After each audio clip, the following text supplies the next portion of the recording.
नमस्कार, मैं अनिल शर्मा आपका एक बार फिर से स्वागत करता हूं आपके अपने YouTube channel commerce by Pathak sir पे।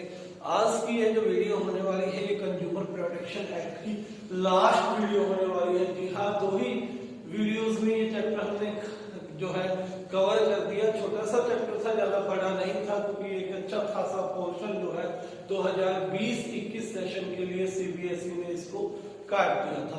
एक वीडियो हमने पहले की थी, अगर वो अभी तक आपने नहीं देखी है तो आप जाकर उसे जरूर देखेंगे। तो आज उसे आगे बढ़ाते हैं। कंज्यूमर प्रोटेक्शन एक्ट के according who is a consumer? एक कंज्यूमर कौन है? कंज्यूमर्स जो है उसे आप कैसे पहचानोगे कि वो कंज्यूमर है? ठीक है। दूसरा, कंज्यूमर कोर्ट में केस कौन लगा सकता है? तीसरा, कंज्यूमर कोर्ट में केस लगाने से आपको रेमेडीज क्या क्या मिले? ठीक है। इसके अलावा चौथा जो आज हम करने वाले हैं, फोर्थ पार्ट जो हम करने वाले हैं, उसमें यह रहेगा कि केस लगाने के कौन कौन सी मशीनरी है, कितने लेवल्स पर हम केस लगा सकते हैं। ठीक है। आज ये सारी चीजें हम इस वीडियो में कवर करने वाले हैं। तो चलिए स्टार्ट करते हैं वीडियो आज का। सबसे पहले who is a consumer? Normally we say that the final user of a commodity is called consumer. Consumer क्या है? जो फाइनली गुड्स को कंज्यूम करता है वो कंज्यूमर है। ठीक है। या हम ये कह सकते हैं जिसने खरीदी है, और या जो यूजर है, हो सकता है वो ना खरीदी हो, उसने किसी ने गिफ्ट की हो, लेकिन ऐसे केस में वो व्यक्ति किसकी परमिशन से यूजर होगा? बायर की परमिशन। तो वो आपके कंज्यूमर के केस में आ सकता है। या से हम कहें हमने क्या किया, अपने भाई के लिए, छोटे भाई के लिए एक ट्रिप प्लान की। एक ट्रिप में हमने जो है एक कंपनी से कांटेक्ट किया जो ट्रैवलिंग कंपनी थी। तो मैंने सर्विसेज तो खरीदी मैंने है, लेकिन मैंने वो ट्रिप गिफ्ट की है अपने छोटे भाई को। अब छोटे भाई के साथ जो क्वालिटी है उस ट्रिप की वो उतनी अच्छी नहीं रही जैसा कि उन्होंने बताया था। तो ऐसे केस में वो खुद भी जाकर क्या कर सकता है? केस लगा सकता है। ठीक है बात। तो कंज्यूमर जो वस्तु को खरीदता है सेल्फ कंजप्शन के लिए। दूसरा, जो वस्तु को यूज करता है बायर की परमिशन से। ठीक है, वो कंज्यूमर। अब आगे हम बात करते हैं कौन कंप्लेंट कर सकता है। हम बात करें एक individual consumers can complaint the case. Second, कुछ लोग मिलकर, कुछ कंज्यूमर्स मिलकर भी केस लगा सकते हैं। Case can also be made with the help of NGOs. जो कंज्यूमर प्रोटेक्शन के लिए एनजीओस काम कर रही हैं, उनके साथ मिलकर के भी केस लगाया जा सकता है। सेंट्रल और स्टेट गवर्नमेंट भी केस कर सकती है। रीजन, बिकॉज सेंट्रल और स्टेट गवर्नमेंट भी क्या है? एज ए कंज्यूमर काम करती है। एज ए कंज्यूमर जो है वस्तुओं को खरीदती है। एग्जाम्पल के लिए हम बात करें तो जो सेंट्रल गवर्नमेंट है वो आर्मी के लिए भोजन की व्यवस्था करती है। ठीक है। तो उस केस में क्या है? कंज्यूमर है, तो वो भी क्या कर सकती है? यहाँ पर केस लगा सकती है। ठीक है बात। उसके बाद हम बात करते हैं कि मिलेगा क्या केस लगाने से। देखिए क्या क्या रेमेडीज आपको प्राप्त हो सकती है। सबसे पहले आप लगाते हो केस, क्यों लगाते हो? क्योंकि क्वालिटी वाइज, क्वांटिटी वाइज या प्योरिटी वाइज आपकी गुड्स में क्या है? कोई ना कोई डिफेक्ट है। पहला रीजन तो यही है। Why are you going to be case? आप केस क्यों लगाना चाह रहे हैं? The reason behind is simple कि हमारे गुड्स में क्वांटिटी वाइज, क्वालिटी वाइज या प्योरिटी वाइज क्या है? प्रॉब्लम। दूसरा, अगर सर्विसेज है तो उसकी सर्विसेज जो है वो शॉर्ट टर्म्स है, वो कम है, जो हमने एक्सपेक्ट की थी उससे कम है। यानी कि जो उन्होंने अपने ब्राउजर्स में लिख के बताया हम ये सर्विस देंगे, उसके अकॉर्डिंग वो नहीं रही, अप टू मार्क नहीं रही, तो हम केस लगाते हैं। ठीक है। तो मिलेगा क्या हमें?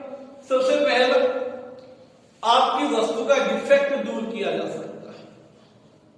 अगर वस्तु डिफेक्टेड है उसको डिफेक्ट दूर करके रिपेयर करके दे सकते हैं। दूसरा, वस्तु को रिप्लेस किया जा सकता है। तीसरा, वस्तु के बदले में रिफंड किया जा सकता है। ठीक है ना बात। फोर्थ, यदि आपने केस किया है कि प्योरिटी के मामले में भी ये गुड्स प्योर नहीं है, तो हो सकता है कि आदेश मिले कोर्ट की तरफ से कि ऐसा दोबारा फ्यूचर में रिपीट ना हो, या उस तरह की वस्तु की प्रोडक्शन ही कोर्ट क्या करवा सकता है, बंद करवा सकता है। भाई ऐसी प्रोडक्शन दोबारा से होनी ही नहीं चाहिए। ठीक है। दंड स्वरूप जो सेलर है या डीलर है या मैन्युफैक्चरर, तीनों पर केस हो सकता है। मैन्युफैक्चरर पर भी, सेलर पे भी और डीलर पे, तीनों के ऊपर केस किया जा सकता है। जहां पर भी कमी आई आप कर सकते। ठीक है। तो उन तीनों पर आप केस करोगे। ठीक है। तो जो कंज्यूमर कोर्ट है वो आदेश दे सकता है कि इनका जो बिजनेस है वो बंद करवा दो। भाई आप जो है बार बार ऐसा करने में आ रहा है, बार बार आपके अगेंस्ट के जो है ये कंप्लेंट आ रही है, और आदेश, या फिर कई बार क्या होता है दंड दे देता भी आपको जो है ना कंज्यूमर प्रोटेक्शन वेलफेयर में एक फिक्स जो है अमाउंट डोनेट करना है। ठीक है। इतना आपने जमा करना, वो एज ए पनिशमेंट दी जाती है। तो ये रेमेडीज आपको मिल सकती है। ठीक है।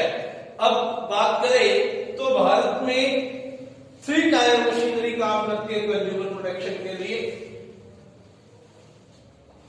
3 टायर मशीनरी काम करेगी।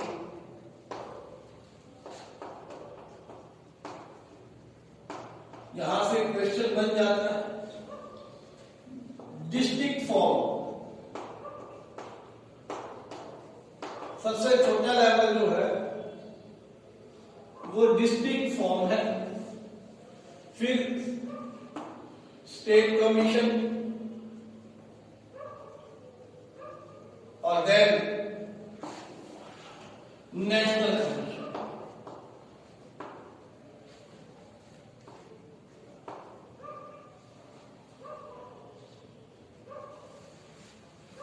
ठीक है। 3 लेवल पर ये कंज्यूमर प्रोटेक्शन एक्ट की जो है काम बनता है। ठीक है। डिस्ट्रिक्ट फॉर्म में आज पूरे भारतवर्ष में 647 डिस्ट्रिक्ट फॉर्म की कोर्ट्स अवेलेबल है। ठीक है। ध्यान रखिए, यहां पर जो टीम होगी उसमें 3 मेंबर्स होंगे।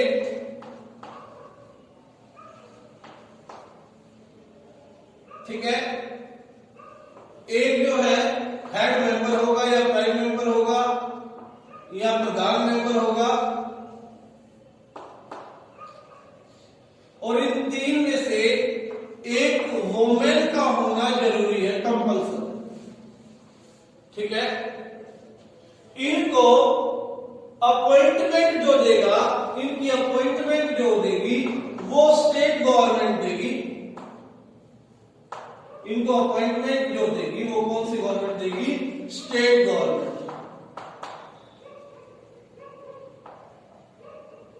राज्य सरकार जो है इनको अपॉइंटमेंट देगी। इसके जो हेड है उसकी जो क्वालिफिकेशन होगी वो डिस्ट्रिक्ट कोर्ट के जज के बराबर की होगी। हेड कह लीजिए या जज कह लीजिए, इसकी जो क्वालिफिकेशन है वो किसके बराबर होगी? डिस्ट्रिक्ट कोर्ट के जज के बराबर होगी। ठीक है बात। चलेगा कैसे काम? सपोज कीजिए एक केस आता है डिस्ट्रिक्ट फॉर्म। ठीक है। आप देखेंगे कि उसकी वैल्यू कितनी है। ठीक है।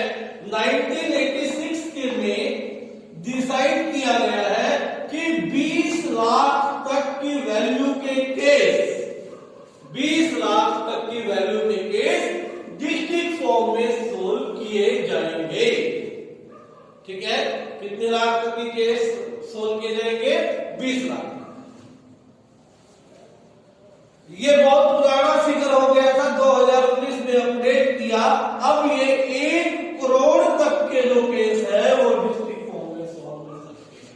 अब कंफ्यूजन हो गया जी, आंसर 20 लाख लिखे 1 करोड़ लिखे।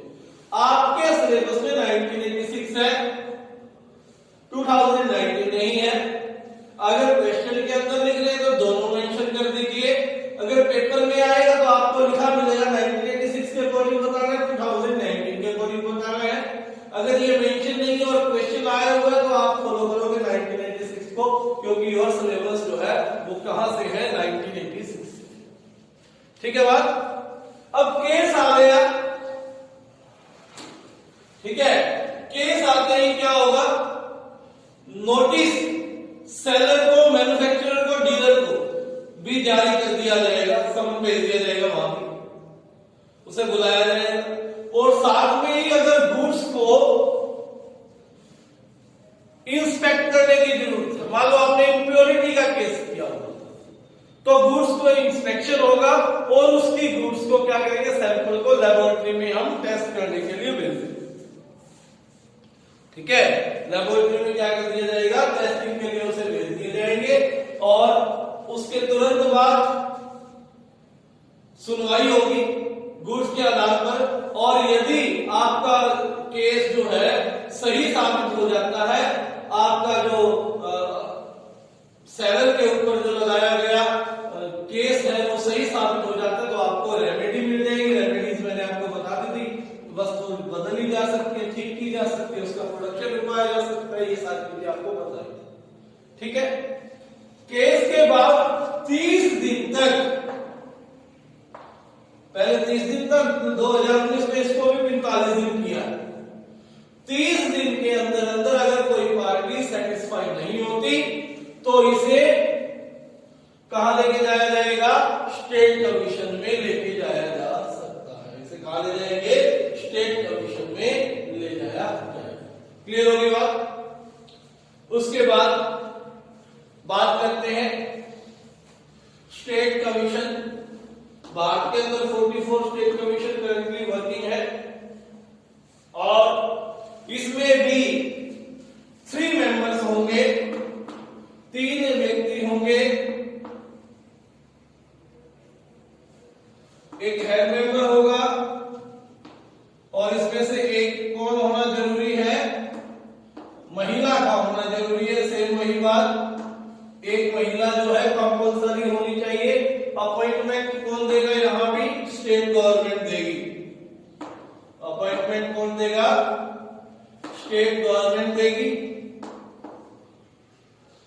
इसकी जज की जो क्वालिफिकेशन होगी वो एक हाई कोर्ट के जज के बराबर की क्वालिफिकेशन रखने वाला व्यक्ति होगा।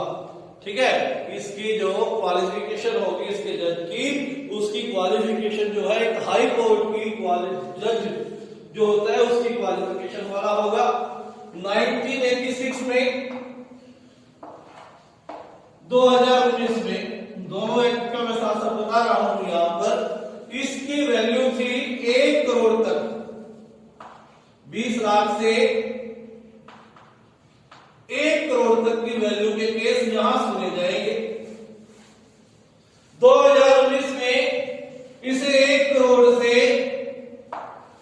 10 करोड़ तक की वैल्यू का जो है बोल दिया गया कि केस जो है स्टेट गवर्नमेंट में सुने जाएंगे। सेम वही काम होगा, केस दिया जाएगा, केस करते ही दूसरी पार्टी को नोटिस दिया जाएगा। दूसरी पार्टी अगर गुड्स ऐसी है कि लेबोरेटरी में टेस्टिंग की है तो लेबोरेटरी में गुड्स टेस्टिंग के लिए भेज दी जाएगी। टेस्टिंग होने के बाद गुड्स सैंपल चेक करने के बाद अगर प्रूव हो जाता है आपका केस तो रेमेडी दी जाएगी, कोर्ट अपना जजमेंट दे देगा। 30 दिन के अंदर अगर प्रॉब्लम सॉर्ट हो गई तो ठीक, सेटिस्फाई हो तो ठीक दोनों पार्टी, वरना कहां चलो, नेशनल कमीशन।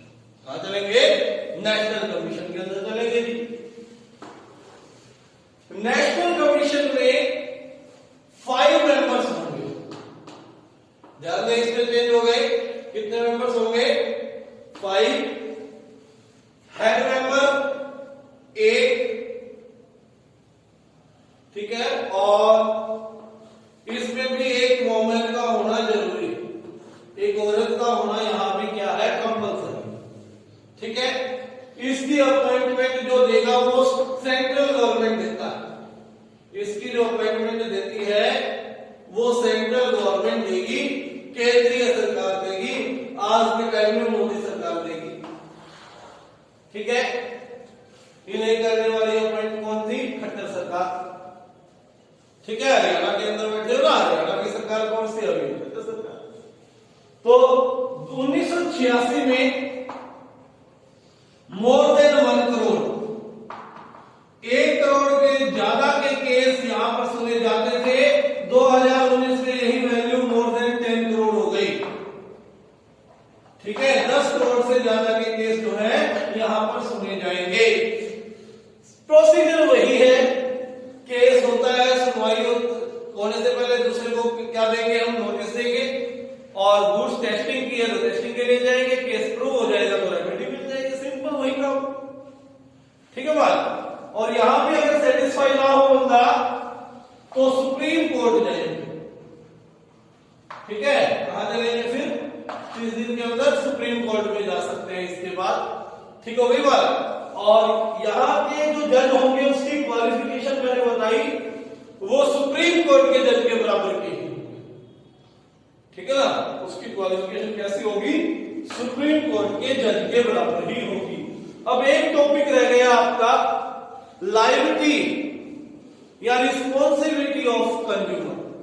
ठीक है, बाकी तो ये पूरा चैप्टर हो गया रिस्पॉन्सिबिलिटी ऑफ कंज्यूमर। आप जितनी बुक्स पढ़ेंगे उसमें अलग अलग पढ़ेंगे भाई। जैसे जब भी खरीदो पक्के बिल के साथ खरीदो, जल्दबाजी में ना खरीदो, ध्यान से खरीदो, मार्केट रिसर्च करके जाओ भाई मार्केट में किस किस तरह के प्रोडक्ट्स हैं, सोच समझ कर खरीदे। और इसके अलावा हम बात करें कि जो क्वालिटी स्टैंडर्ड्स हैं उन्हें देखकर खरीदे। जैसे गोल्ड के लिए क्या है, ये पूछ लिया जाता है कई बार, हॉलमार्क है, BIS, ठीक है, 91.6। अगर आप 22 कैरेट गोल्ड में खरीद रहे हो तो 91.6 मिलेगा वहां पर। तो उसमें आपने क्या करना है, हॉलमार्क देखना है। और यदि आप कोई खाने पीने की वस्तु खरीद रहे हो तो और आप वेजिटेरियन है तो वहां पर आपको ग्रीन डॉट मिलेगा, और अगर आप नॉन वेजिटेरियन हो तो वहां पर आपको जो है कैसा डॉट मिलेगा, रेडिश डॉट मिलेगा, रेडिश साइड। ठीक है, इसके अलावा अगर आप एग्रीकल्चर यूज कर रहे हो तो वहां एग्रीकल्चर की गुड्स का प्योरिटी का जो साइन है वो कौन देता है, वो है एग मार्क। ठीक है, पिक्चर का साइन बड़ा होगा मटके से का वहां, और एग मार्क लिखा हुआ होता है। इसके अलावा हम बात करें ISI मार्क इलेक्ट्रॉनिक गुड्स के लिए और इलेक्ट्रिक गुड्स के लिए है। ठीक है, तो ये स्टैंडर्ड्स हैं हमारे लिए, हमारे पास, जिससे हम माप सकते हैं कि किसी वस्तु की क्वालिटी कैसे होगी। तो रिस्पॉन्सिबिलिटी इस बुक में भी दी है कुछ, उसको मैं एक बार जल्दी से डिस्कस कर लेता हूं आप लोगों के साथ। अलग अलग बुक्स में अलग अलग हो सकती हैं, कोई फिक्स नहीं है ये। जैसे इसने कहा गुड्स को जब भी खरीदे अवेयर होकर, अवेयर होकर खरीदे, इंटेलिजेंटली अपना डिसीजन ले, चॉइस करे। ठीक है, दूसरा वही जो मैंने बताया, क्वालिटी इंश्योर कीजिए, ISI इलेक्ट्रिक गुड्स के लिए, FPO फूड प्रोडक्ट्स के लिए, हॉलमार्क ज्वेलरी के लिए, एगमार्क एग्रीकल्चर के लिए। लेबल को ध्यान से खरीदे, देखें जो भी प्रोडक्ट खरीद रहे हैं उसका प्राइस क्या है, वेट क्या है, मैन्युफैक्चरिंग एक्सपायरी डेट देखनी चाहिए।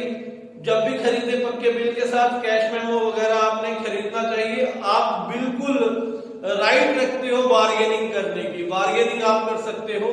MRP से आप कम पर बेशक खरीद ले, ज्यादा से नहीं खरीदेंगे। ठीक है, और ऐसे प्रोडक्ट्स को इग्नोर करें जो वेस्ट है, पोल्यूशन को जो है बढ़ावा देते हैं। ठीक है, कंज्यूमर्स से रिलेटेड जो भी गवर्नमेंट के द्वारा स्कीम या प्रमोशनल कार्यक्रम चलाए जाते हैं उन्हें आप ग्रहण करें, उन्हें देखें, उनके अकॉर्डिंग आप चले, बिहेवियर सीखें, उस एनवायरनमेंट के अकॉर्डिंग खुद को डालें। ये रिस्पॉन्सिबिलिटीज है। आज के लिए इतना ही, धन्यवाद। बिजनेस का सिलेबस आपका कंप्लीट जो है YouTube के कॉमर्स बाय पाठक पर अवेलेबल है। आपका कंज्यूमर प्रोटेक्शन एक्ट जो है वो यहाँ पर खत्म हो गया। 12 के 12 चैप्टर सीरियल से आपके वहां अवेलेबल है। जब आपका मन करे पढ़ने को आप उठिए और सिर्फ वहां जाइए, अपने रिलेशन के अंदर सारे के सारे चैप्टर